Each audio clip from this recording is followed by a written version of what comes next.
علامہ اقبال اور مسلمانوں کا مستقبل۔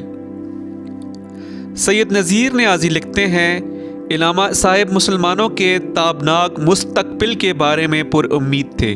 10 جنوری 1938 کا ذکر ہے۔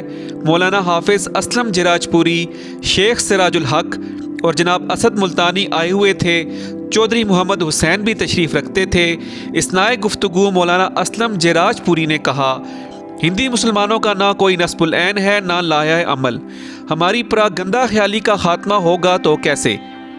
علامہ صاحب نے کہا، مجھے تو مسلمانوں کے مستقبل سے قطعاً کوئی مایوسی نہیں۔ ہمارا کوئی مسئلہ ہے تو قیادت ہے۔ ہمارے دعوے اور اقدامات ہی جن کی طرف آپ کا اشارہ ہے، اس امر کا ثبوت ہے کہ ہم میں سے کوئی مومن اٹھ کھڑا ہوگا اور اس کا خلوص اور دیانتداری ساری قوم کو ایک مرکز پر جمع کر دے گا۔